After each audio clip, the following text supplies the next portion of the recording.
ಓಂ ಸಾಯಿರಾಮ್ ಓಂ ಸಾಯಿನಾಥಾಯ ನಮಃ. ಎಲ್ಲರಿಗೂ ನಮ್ಮ ಸಾಯಿ ತ್ರಿಲೋಕೇಶು ಚಾನಲ್ಗೆ ಸ್ವಾಗತ. ಯಾರೆಲ್ಲ ನಮ್ಮ ಸಾಯಿ ತ್ರಿಲೋಕೇಶು ಚಾನಲ್ನ ಇನ್ನು ಸಬ್ಸ್ಕ್ರೈಬ್ ಆಗಿಲ್ವೋ ದಯವಿಟ್ಟು ಸಬ್ಸ್ಕ್ರೈಬ್ ಆಗಿ ಹಾಗೂ ಸಾಯಿ ಸಂದೇಶಗಳನ್ನು ತಿಳಿದುಕೊಳ್ಳಿ. ಬನ್ನಿ, ಈ ದಿನ ಸಾಯಿ ಬಾಬಾರವರು ಏನನ್ನ ಸಂದೇಶ ಕಳಿಸಿದ್ದಾರೆ ನೋಡೋಣ. ನೀವು ದಿನವಿಡೀ ಕಷ್ಟಪಟ್ಟು ರಾತ್ರಿಯಿಡೀ ನಾಳೆಯ ಚಿಂತೆಯಲ್ಲೇ ಕಣ್ಣೀರು ಹಾಕುತ್ತಿದ್ದೀರಾ? ಭವಿಷ್ಯದ ಭಯ ನಿಮ್ಮನ್ನು ಒಳಗೊಳಗೆ ಕೊರಗಿಸುತ್ತಿದೆಯೇ? ಹಾಗಿದ್ದರೆ ನಿಲ್ಲಿ. ಇಂದು ನೀವು ಈ ವಿಡಿಯೋವನ್ನು ಸುಮ್ಮನೆ ನೋಡ್ತಾ ಇಲ್ಲ. ಶಿರಡಿ ಸಾಯಿ ಬಾಬಾರವರೇ ನಿಮ್ಮ ಕಷ್ಟಕ್ಕೆ ಮುಕ್ತಿ ಹಾಡಲು ಈ ಸಂದೇಶದ ರೂಪದಲ್ಲಿ ನಿಮ್ಮನ್ನು ಹುಡುಕಿಕೊಂಡು ಬಂದಿದ್ದಾರೆ. ಹೌದು, ಬಾಬಾರ ಈ ಒಂದು ಮಾತು ನಿಮ್ಮ ಇಡೀ ಜೀವನವನ್ನೇ ಬದಲಾಯಿಸಲಿದೆ. ಬನ್ನಿ ನೋಡೋಣ.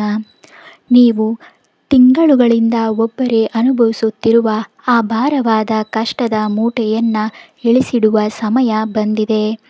ಬಾಬಾ ಇಂದು ನಿಮಗೆ ಒಂದು ವಿಶೇಷ ಅಭಯ ವರವನ್ನು ನೀಡುತ್ತಿದ್ದಾರೆ. ಯಾಕೆ ಹೆದರುತ್ತೀಯಾ ಮಗನೇ, ನಾನು ನಿಮ್ಮೊಂದಿಗಿರುವಾಗ ಎಂದು ಬಾಬಾ ಹೇಳುತ್ತಿದ್ದಾರೆ. ನಿಮ್ಮ ಇಂದಿನ ಕಣ್ಣೀರಿಗೆ ನಾಳೆ ಬಾಬಾ ಹೇಗೆ ಸಂತೋಷದ ಹಬ್ಬ ತರಲಿದ್ದಾರೆ ಅಂತ ತಿಳಿಯಲು ಈ ವಿಡಿಯೋವನ್ನು ಪೂರ್ತಿಯಾಗಿ ನೋಡಿ. ನೀವು ಸಹ ರಾತ್ರಿ ಎಚ್ಚರಗೊಂಡು ನಾಳೆ ಏನಾಗುತ್ತದೋ ಎಂದು ಯೋಚಿಸುತ್ತಿದ್ದೀರಾ? ಕಾಲ್ಪನಿಕ ಆತಂಕಗಳು ಮತ್ತು ಭವಿಷ್ಯದ ಭಯ ನಿಮ್ಮನ್ನು ಒಳಗೊಳಗೆ ತಿನ್ನುತ್ತಿದೆಯೇ? ಸ್ವಲ್ಪ ನಿಲ್ಲಿ. ಇಂದು ನೀವು ಇಲ್ಲಿಗೆ ಆಕಸ್ಮಿಕವಾಗಿ ಬಂದಿಲ್ಲ.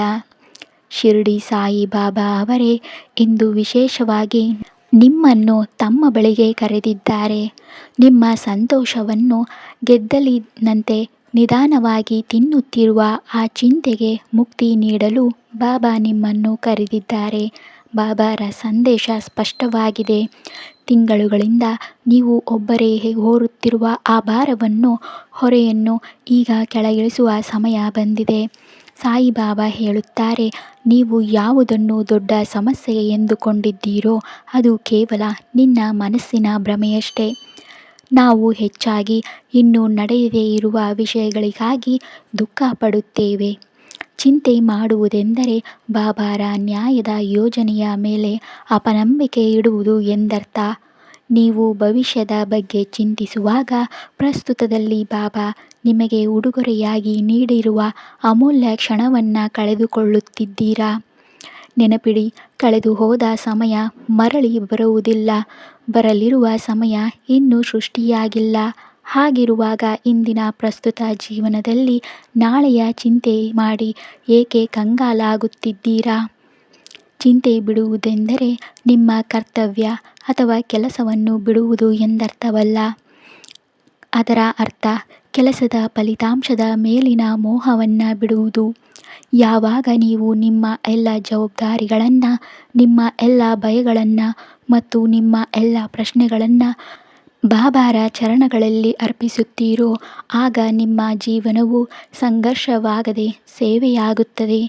ಯಾವ ದಿನ ನೀವು ನಿಮ್ಮ ಅಹಂಕಾರವನ್ನು ತ್ಯಜಿಸಿ ನಿಮ್ಮ ಜೀವನದ ಚುಕ್ಕಾಣಿ ಬಾಬಾರ ಕೈಯಲ್ಲಿದೆ ಎಂದು ಒಪ್ಪಿಕೊಳ್ಳುತ್ತೀರೋ ಅಂದೇ ನಿಮ್ಮ ಅರ್ಧದಷ್ಟು ಚಿಂತೆಗಳು ತಾವಾಗಿಯೇ ಮಾಯವಾಗುತ್ತದೆ. ಬಾಬಾ ಹೇಳ್ತಾರೆ, ನೀನು ಬರೀ ನಿನ್ನ ಕೈಚಾಚು, ನಾನು ನಿನ್ನನ್ನು ಈ ಭವಸಾಗರದಲ್ಲಿ ಎಂದಿಗೂ ಮುಳುಗಲು ಬಿಡುವುದಿಲ್ಲ. ಚಿಂತೆ ಮನಸ್ಸಿನ ಮೇಲೆ ಆವರಿಸಿದಾಗ ಮೊದಲು ಮೌನವಾಗಿರು. ಗದ್ದಲ ಮತ್ತು ಗಡಿಬಿಡಿಯಲ್ಲಿ ಬಾಬಾರ ಸೌಮ್ಯ ಧ್ವನಿ ಕೇಳಿಸುವುದಿಲ್ಲ. ಇಂದಿನಿಂದ ನಿಮ್ಮ ಜೀವನದಲ್ಲಿ ಒಂದು ನಿಯಮವನ್ನು ಮಾಡಿಕೊಳ್ಳಿ. ಯಾವಾಗಲೂ ಗಾಬರಿಯಾದಾಗ ಬಾಬಾರ ಮುಂದೆ ಕಣ್ಣು ಮುಚ್ಚಿ ಕುಳಿತುಕೊಳ್ಳಿ ಮತ್ತು ಹೇಳಿ, ಬಾಬಾ ನಿಮಗೆ ಗೊತ್ತು ಮತ್ತು ನಿಮ್ಮ ಕೆಲಸಕ್ಕೆ ಗೊತ್ತು. ಈ ವಾಕ್ಯವು ಕೇವಲ ಸಾಮಾನ್ಯ ವಾಕ್ಯವಲ್ಲ, ಸಾಮಾನ್ಯ ಶಬ್ದವೂ ಕೂಡ ಅಲ್ಲ. ಇದೊಂದು ಅತ್ಯಂತ ಶಕ್ತಿಶಾಲಿ ಆಧ್ಯಾತ್ಮಿಕ ಮಂತ್ರ. ಇದು ಚಿಂತೆಯ ಒತ್ತಡದಿಂದ ಬಿಗಿಯಾಗಿದ್ದ ನಿಮ್ಮ ಮನಸ್ಸಿನ ಗಂಟುಗಳನ್ನು ಸಡಿಲಗೊಳಿಸುತ್ತದೆ. ಶಾಂತ ಮನಸ್ಸು ಮಾತ್ರ ಬಾಬಾರ ಸೂಕ್ಷ್ಮ ಸಂಕೇತಗಳನ್ನು ಕೇಳಬಲ್ಲದು. ನಿಮಗೆ ಪ್ರಸ್ತುತದಲ್ಲಿ ಕಾಣಿಸುತ್ತಿರುವ ಕೆಟ್ಟ ಸಮಯವು ನಿಜವಾಗಿ ನಿಮ್ಮ ಜೀವನದ ಹಳೆಯ ಮತ್ತು ನಿರುಪಯುಕ್ತ ವಿಷಯಗಳನ್ನು ತೆಗೆದುಹಾಕುವ ಒಂದು ಹಂತವಾಗಿದೆ.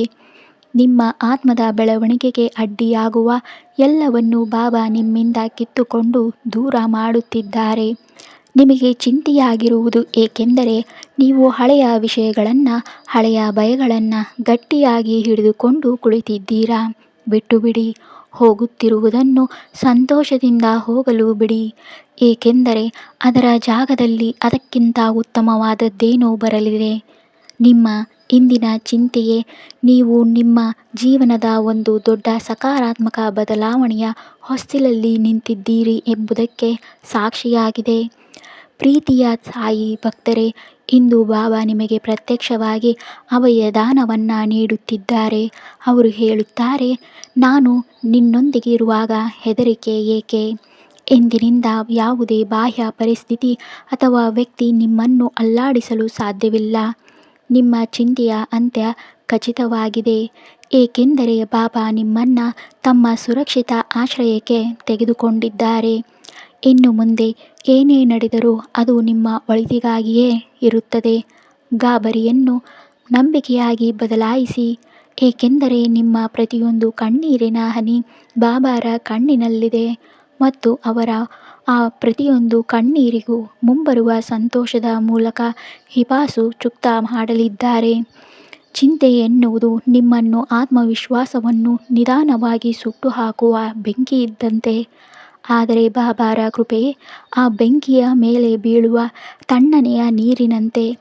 ಮನಸ್ಸಿನಲ್ಲಿ ಏನಾಗುವುದೋ ಎಂಬ ಆಲೋಚನೆ ಬಂದಾಗ ತಕ್ಷಣ ಮನಸ್ಸಿಗೆ ಬಾಬಾರ ಯಾವುದಾದರೂ ಲೀಲೆ ಅಥವಾ ಅವರ ನಾಮಸ್ಮರಣೆಯನ್ನು ನೆನಪಿಸಿ. ನಕಾರಾತ್ಮಕ ಆಲೋಚನೆಗಳ ಚಕ್ರವೇ ಬಾಬಾರ ಆಶೀರ್ವಾದ ಮತ್ತು ನಿಮ್ಮ ಜೀವನದ ನಡುವೆ ನಿಂತಿರುವ ಗೋಡೆಯಾಗಿದೆ. ಹಿಂದೆ ಇದೇ ಕ್ಷಣದಲ್ಲಿ ನಿಮ್ಮ ಮನಸ್ಸಿನ ಕೋಣೆಯ ಕಿಟಕಿಯನ್ನು ತೆರೆಯಿರಿ. ಇದರಿಂದ ಬಾಬಾರ ಪ್ರೀತಿಯ ಬೆಳಕು ಒಳಗೆ ಬರಲಿ. ದೇವರ ಮನೆಯಲ್ಲಿ ತಡವಾಗಬಹುದು, ಆದರೆ ಎಂದಿಗೂ ಅನ್ಯಾಯವಾಗುವುದಿಲ್ಲ. ನೀವು ಹುಡುಕುತ್ತಿರುವ ಸುಖ ನಿಮ್ಮಿಂದ ಎಲ್ಲೂ ದೂರವಿಲ್ಲ. ನಿಮ್ಮ ಚಿಂತೆಯೇ ನೀವು ನಿಮ್ಮ ಗುರಿಯನ್ನು ತಲುಪಲು ತುಂಬ ಹತ್ತಿರವಾಗಿದ್ದೀರಿ ಎಂಬುದರ ಸಂಕೇತವಾಗಿದೆ. ಅಲ್ಲಿ ನಿಮ್ಮ ಪರೀಕ್ಷೆ ತೆಗೆದುಕೊಳ್ಳಲಾಗುತ್ತಿದೆ. ಬಾಬಾ ಹೇಳುತ್ತಿದ್ದಾರೆ, ನನ್ನದಾಗಿರುವುದನ್ನು ನನ್ನಿಂದ ಯಾರೂ ದೂರ ಮಾಡಲು ಸಾಧ್ಯವಿಲ್ಲ. ಆದ್ದರಿಂದ ಪರಿಸ್ಥಿತಿಗಳು ಎಷ್ಟೇ ವಿರುದ್ಧವಾಗಿದ್ದರೂ ನಿಮ್ಮ ಹಕ್ಕು ನಿಮ್ಮ ಬಳಿಗೆ ಬಂದೇ ತೀರುತ್ತದೆ. ಕಾಲದ ಚಕ್ರ ತಿರುಗುತ್ತಿದೆ ಮತ್ತು ಈಗ ಅದು ನಿಮಗೆ ಪೂರಕವಾಗಲು ಸಿದ್ಧತೆ ನಡೆಸಿದೆ. ನೀವು ಸಂಪೂರ್ಣವಾಗಿ ಸೋಲೊಪ್ಪಿಕೊಂಡಾಗ, ಇನ್ನು ಯಾವುದೇ ದಾರಿ ಉಳಿದಿಲ್ಲ ಎನ್ನಿಸಿದಾಗ ನೀವು ಬಾಬಾರವರಿಗೆ ಅತ್ಯಂತ ಹತ್ತಿರರಾಗಿರುವಿರಿ ಎಂದು ತಿಳಿಯಿರಿ. ಈ ಕೊನೆಯ ತಿರುವಿಗೆ ನಿಮಗಾಗಿ ನೀವು ಕಾಯುತ್ತಿದ್ದ ಆ ಪವಾಡವನ್ನು ತರಲಿದೆ. ನಂಬಿಕೆಯಿಡಿ, ನಿಮ್ಮ ಪ್ರಾರ್ಥನೆಗಳು ಎಂದಿಗೂ ವ್ಯರ್ಥವಾಗುವುದಿಲ್ಲ. ನಿಮ್ಮ ಸಮಸ್ಯೆಗೆ ಕಾರಣವಾಗಿದ್ದ ವಿಷಯವು ಈಗ ಶೀಘ್ರದಲ್ಲೇ ಯಾವುದೋ ಒಂದು ರೂಪದಲ್ಲಿ ಬಗೆಹರಿಯಲಿದೆ. ಸಿದ್ಧರಾಗಿರಿ, ಏಕೆಂದರೆ ಬಾಬಾರ ಆಶೀರ್ವಾದವು ನೀವು ನಿಜವಾಗಿ ತಲುಪಬೇಕಾದ ಸ್ಥಾನಕ್ಕೆ ನಿಮ್ಮನ್ನು ತಲುಪಿಸಲಿದೆ. ನಿಮ್ಮ ಚಿಂತೆಯಲ್ಲಿ ಸಾಕಷ್ಟು ಶಕ್ತಿ ವ್ಯರ್ಥವಾಗುತ್ತದೆ ಎಂದು ನಿಮಗೇನಾದರೂ ಗೊತ್ತೇ? ನಿಮ್ಮ ಕನಸುಗಳನ್ನು ನನಸಾಗಿಸಲು ಬಳಸಬೇಕಾಗಿದ್ದ ಶಕ್ತಿಯನ್ನು ನೀವು ವ್ಯರ್ಥ ಚಿಂತೆಗಳನ್ನು ಸಾಕಲು ಬಳಸುತ್ತಿದ್ದೀರಾ. ಬಾಬಾ ಇಂದು ನಿಮ್ಮ ಆ ಕಳೆದು ಹೋದ ಶಕ್ತಿಯನ್ನು ಮರಳಿ ನೀಡಲು ಬಂದಿದ್ದಾರೆ. ನೀವು ಚಿಂತೆಯ ಬದಲು ಬಾಬಾರ ಚಿಂತನೆ ಮಾಡಿದಾಗ ನೀವು ನಿಮ್ಮ ಶಕ್ತಿಯನ್ನು ಸೃಜನಾತ್ಮಕ ಶಕ್ತಿಯಾಗಿ ಬದಲಾಯಿಸುತ್ತೀರಾ. ಬಾಬಾ ಹೇಳುತ್ತಾರೆ, ನನ್ನನ್ನು ನಂಬಿ ನೋಡು, ನಾನು ನಿನ್ನ ಆ ಶಕ್ತಿಯನ್ನು ನಿನ್ನ ಹಣೆಬರಹವನ್ನು ಬದಲಾಯಿಸಲು ಬಳಸುತ್ತೇನೆ. ಈಗ ನಿನ್ನ ಆ ಶಕ್ತಿಯನ್ನು ಗುರುತಿಸು. ನೀವು ಸಾಧಾರಣರಲ್ಲ, ನೀವು ಬಾಬಾರ ಸಂಕಲ್ಪದ ಭಾಗವಾಗಿದ್ದೀರಾ. ಚಿಂತೆಯ ಮೋಡ ಸರಿದಾಗ ಜೀವನದಲ್ಲಿ ಸ್ಪಷ್ಟತೆ ಬರುತ್ತದೆ. ಮುಂಬರುವ ಕೆಲವು ದಿನಗಳಲ್ಲಿ ನಿಮ್ಮ ಗೊಂದಲಗಳು ಬಗೆಹರಿಯುವಂತಹ ಸಂಕೇತಗಳು ನಿಮಗೆ ಸಿಗಲಿವೆ. ಯಾರಾದರೂ ಹಳೆಯ ಸ್ನೇಹಿತ ಸಿಗಬಹುದು, ನಿಂತು ಹೋಗಿದ್ದ ಶುಭ ಸುದ್ದಿ ಸಿಗಬಹುದು, ಅಥವಾ ಇದ್ದಕ್ಕಿದ್ದಂತೆ ಮನಸ್ಸಿನಲ್ಲಿ ಹಿಂದೊಂದು ಇಲ್ಲದಂತಹ ಶಾಂತಿ ಬರಬಹುದು. ಇವೆಲ್ಲವೂ ಬಾಬಾ ಕೆಲಸ ಪ್ರಾರಂಭಿಸಿದ್ದಾರೆ ಎಂಬುದಕ್ಕೆ ಸಾಕ್ಷಿ. ಅವರು ನಿಮಗೆ ಸಂಕೇತ ನೀಡುತ್ತಿದ್ದಾರೆ, ನಾನು ನಿನ್ನೊಂದಿಗಿದ್ದೇನೆ, ನೀನು ನಿಶ್ಚಿಂತನಾಗಿರು. ಈ ಸಣ್ಣ ಸಣ್ಣ ಸಂಕೇತಗಳು ನಿರ್ಲಕ್ಷಿಸಬೇಡಿ, ಏಕೆಂದರೆ ಇವುಗಳ ಮೂಲಕವೇ ಬಾಬಾ ನಿಮ್ಮನ್ನು ನಿಮ್ಮ ಗುರಿಯತ್ತ ಕರೆದೊಯ್ಯುತ್ತಿದ್ದಾರೆ. ಹೆಚ್ಚಾಗಿ ಭಕ್ತರು ಕೇಳುತ್ತಾರೆ, ಬಾಬಾ, ನಿಜವಾಗಿಯೂ ನನ್ನ ಈ ತೊಂದರೆ ಮುಗಿಯುತ್ತದೆಯೇ? ಬಾಬಾ ಉತ್ತರ, ಅವರ ಬಾಯಿಯಿಂದಲ್ಲ, ಬದಲಿಗೆ ನಿಮ್ಮ ಹೃದಯದ ಬಡಿತದಿಂದ ಬರುತ್ತದೆ. ಯಾವಾಗ ನೀವು ಪೂರ್ಣ ನಂಬಿಕೆಯಿಂದ ಏನೇ ಆದರೂ ಬಾಬಾರ ಇಚ್ಛೆಯಂತೆ ಆಗುತ್ತದೆ ಎಂದು ಹೇಳುತ್ತೀರೋ, ಆ ಕ್ಷಣದಲ್ಲೇ ನಿಮ್ಮ 90ರಷ್ಟು ಭಾಗ ತೊಂದರೆಗಳು ಇಲ್ಲವಾಗುತ್ತವೆ. ನೀವು ಬಾಬಾರಿಗೆ ಪ್ರಿಯವಾದವರು. ಒಬ್ಬ ತಂದೆ ತನ್ನ ಮಗುವನ್ನು ಕಷ್ಟದಲ್ಲಿ ಎಂದಿಗೂ ನೋಡಲಾರ. ನಿಮ್ಮ ಚಿಂತೆಯ ಮಟ್ಟವು ನೀವು ಬಾಬಾರನ್ನು ಎಷ್ಟು ಹತ್ತಿರದಿಂದ ಅನುಭವಿಸುತ್ತೀರಿ ಎಂಬುದರ ಮೇಲೆ ನಿರ್ಧರಿತವಾಗಿರುತ್ತದೆ. ನೀವು ಎಷ್ಟು ಹೆಚ್ಚು ಅವರ ನಾಮಸ್ಮರಣೆ ಮಾಡುತ್ತೀರೋ, ನಿಮ್ಮ ಚಿಂತೆ ಅಷ್ಟೇ ಚಿಕ್ಕದಾಗುತ್ತಾ ಹೋಗುತ್ತದೆ. ಚಿಂತೆಯಿಂದ ಮುಕ್ತಿ ಎಂದರೆ ಜೀವನದಲ್ಲಿ ಸವಾಲುಗಳು ಬರಲಿ ಎಂದರ್ಥವಲ್ಲ. ನಿಮ್ಮ ಚಿಂತೆ ಅಷ್ಟೇ ಚಿಕ್ಕದಾಗುತ್ತಾ ಹೋಗುತ್ತದೆ. ಚಿಂತೆಯಿಂದ ಮುಕ್ತಿ ಎಂದರೆ ಜೀವನದಲ್ಲಿ ಸವಾಲುಗಳೇ ಬರಲ್ಲ ಅಂತರ್ಥವಲ್ಲ. ಸವಾಲುಗಳು ಬಂದೇ ಬರುತ್ತವೆ, ಆದರೆ ನಿಮ್ಮ ದೃಷ್ಟಿಕೋನ ಬದಲಾಗುತ್ತದೆ. ಈಗ ನಿಮಗೆ ಭಯವಾಗುವುದಿಲ್ಲ, ಏಕೆಂದರೆ ನಿಮ್ಮ ಮುಂದೆ ಬಾಬಾ ನಿಂತಿದ್ದಾರೆ ಎಂಬ ನಂಬಿಕೆ ನಿಮಗಿದೆ. ನೀವು ಒಂದು ಗುರುವಿನ ಹಿಂದೆ ಸುರಕ್ಷಿತವಾಗಿದ್ದೀರಾ. ನಿನ್ನೆ ನಿಮ್ಮನ್ನು ಹೆದರಿಸುತ್ತಿದ್ದ ಆಲೋಚನೆಗಳು ಇಂದು ಕೇವಲ ಶಬ್ದಗಳಾಗಿ ಉಳಿಯುತ್ತವೆ. ಬಾಬಾರ ಈ ಆಶೀರ್ವಾದವು ನಿಮ್ಮ ಆತ್ಮಕ್ಕೆ ಸ್ಥಿರತೆಯನ್ನು ನೀಡುತ್ತಿದೆ. ಇದನ್ನು ಪ್ರಪಂಚದ ಯಾವುದೇ ಬಿರುಗಾಳಿಯೂ ಅಲ್ಲಾಡಿಸಲು ಸಾಧ್ಯವಿಲ್ಲ. ನೀವು ಈ ಚಿಂತೆಯ ಕೈದಿಯಲ್ಲ, ಬದಲಿಗೆ ಬಾಬಾರ ಕೃಪೆಯ ಸ್ವತಂತ್ರ ಭಕ್ತರು. ನನ್ನ ಪ್ರೀತಿಯ ಸಾಯಿ ಭಕ್ತರೇ, ಇಂದು ನಿಮ್ಮ ಮನಸ್ಸಿನ ಎಲ್ಲ ಭಯ ಮತ್ತು ಹೊರೆಯನ್ನು ಬಾಬಾರ ಚರಣಗಳಲ್ಲಿ ಬಿಟ್ಟುಬಿಡಿ. ಕಮೆಂಟ್ ಬಾಕ್ಸಲ್ಲಿ ಬಾಬಾ, ಇನ್ನು ಎಲ್ಲ ಚಿಂತೆ ನಿಮ್ಮದೇ ಎಂದು ಬರೆದು ನಿಮ್ಮ ಶ್ರದ್ಧೆಯನ್ನು ಸಮರ್ಪಿಸಿ. ನಿಮ್ಮಲ್ಲಿ ಯಾರೆಲ್ಲ ಇಂದಿನ ಬಾಬಾರ ಮೇಲೆ ಪೂರ್ಣ ನಂಬಿಕೆ ಇಡುವ ಭರವಸೆ ನೀಡುತ್ತೀರಾ, ನಿಮ್ಮ ಶ್ರದ್ಧೆಯೇ ಬಾಬಾರವರಿಗೆ ಅತ್ಯಂತ ಪ್ರಿಯವಾದ ಪ್ರಸಾದ. ಈ ವಿಡಿಯೋ ನಿಮ್ಮ ಮನಸ್ಸಿನಲ್ಲಿ ಶಾಂತಿಯ ಹೊಸ ಅಲೆಯನ್ನು ಎಬ್ಬಿಸಿದ್ದರೆ ಮತ್ತು ನಿಮ್ಮ ಚಿಂತೆಯನ್ನು ಕೊಂಚ ಕಡಿಮೆ ಮಾಡಿದ್ದರೆ ವಿಡಿಯೋವನ್ನು ಖಂಡಿತ ಲೈಕ್ ಮಾಡಿ. ಪ್ರಸ್ತುತ ಮಾನಸಿಕ ಒತ್ತಡದಲ್ಲಿರುವ ನಿಮ್ಮ ಸ್ನೇಹಿತರು ಅಥವಾ ಕುಟುಂಬದವರೊಂದಿಗೆ ಇದನ್ನು ಶೇರ್ ಮಾಡಿ. ನಿಮ್ಮ ಒಂದು ಸಣ್ಣ ಪ್ರಯತ್ನ ಯಾರದ್ದೋ ಜೀವನವನ್ನು ಬದಲಾಯಿಸಬಹುದು. ನಮ್ಮ ಈ ಆಧ್ಯಾತ್ಮಿಕ ಕುಟುಂಬದ ಭಾಗವಾಗಲು ಚಾನಲನ್ನು ಸಬ್ಸ್ಕ್ರೈಬ್ ಮಾಡಿ, ಬೆಲ್ ಐಕಾನ್ ಪ್ರೆಸ್ ಮಾಡಿ. ಇದರಿಂದ ಬಾಬಾರವರ ಪ್ರತಿಯೊಂದು ಸಂದೇಶ ನಿಮಗೆ ಸರಿಯಾದ ಸಮಯಕ್ಕೆ ತಲುಪುತ್ತದೆ. ಸಾಯಿ ಬಾಬಾ ನಿಮ್ಮೆಲ್ಲರ ಜೀವನದಿಂದ ಕತ್ತಲನ್ನು ದೂರ ಮಾಡಿ ಸಂತೋಷದ ಬೆಳಕನ್ನು ತುಂಬಲಿ. ಮತ್ತು ಕೊನೆಯದಾಗಿ ಬನ್ನಿ ಬಾಬಾರವರ ಚರಣಗಳಲ್ಲಿ ಒಂದು ಸಣ್ಣ ಪ್ರಾರ್ಥನೆಯನ್ನು ಮಾಡೋಣ. ಹೇ ನನ್ನ ದಯಾಳು ಸಾಯಿ, ನನ್ನ ಪ್ರಭು, ನಾನು ನಿಮ್ಮ ಶರಣಾಗತನಾಗಿದ್ದೇನೆ. ಬಾಬಾ, ಈ ಎಲ್ಲ ಭಕ್ತರು ತಮ್ಮ ಜೀವನದಲ್ಲಿ ಒಳಗೊಳಗೆ ತಿನ್ನುತ್ತಿರುವ ಚಿಂತೆಯ ಹೊರೆಯನ್ನು ಹೊರುತ್ತಿದ್ದಾರೆ ಎಂಬುದು ನಿಮಗೆ ತಿಳಿದಿದೆ.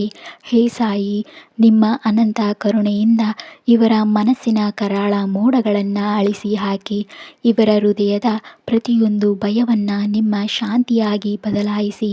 ಮತ್ತು ನೀವು ಜೊತೆಯಾಗಿರುವಾಗ ಯಾವುದೇ ಸಂಕಟ ಇವರನ್ನು ಏನೂ ಮಾಡಲು ಸಾಧ್ಯವಿಲ್ಲ ಎಂಬ ಅರಿವನ್ನು ಮೂಡಿಸಿ.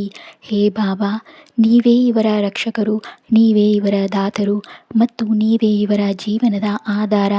ಇವರು ಪ್ರತಿಯೊಂದು ಪರಿಸ್ಥಿತಿಯಲ್ಲೂ ನಗುತ್ತಾ ಮುನ್ನಡೆಯುವಂತಹ ಅಚಲವಾದ ನಂಬಿಕೆಯನ್ನು ಇವರಿಗೆ ನೀಡಿ. ಬಾಬಾ, ನಿಮ್ಮ ಛತ್ರ ಚಾಮರದಲ್ಲಿ ಇವರನ್ನು ಯಾವಾಗಲೂ ಸುರಕ್ಷಿತವಾಗಿಡಿ. ಇವರನ್ನು ಸತ್ಯ ಮತ್ತು ಪ್ರೀತಿಯ ಮಾರ್ಗದಲ್ಲಿ ನಡೆಸಿ ಮತ್ತು ಯಾವಾಗಲೂ ಇವರ ಜೊತೆಯಾಗಿರಿ. ನಾವೆಲ್ಲರೂ ನಿಮ್ಮ ಮಕ್ಕಳೇ, ನಿಮ್ಮ ಕೃಪೆಯನ್ನು ತುಂಬಿಸಿ. ಇದರೊಂದಿಗೆ ಹೇಳಿ, ಓಂ ಸಾಯಿರಾಮ್, ಜೈ ಸಾಯಿರಾಮ್. ಎಲ್ಲರಿಗೂ ಶುಭವಾಗಲಿ. ಶುಭ ದಿನ, ಶುಭರಾತ್ರಿ.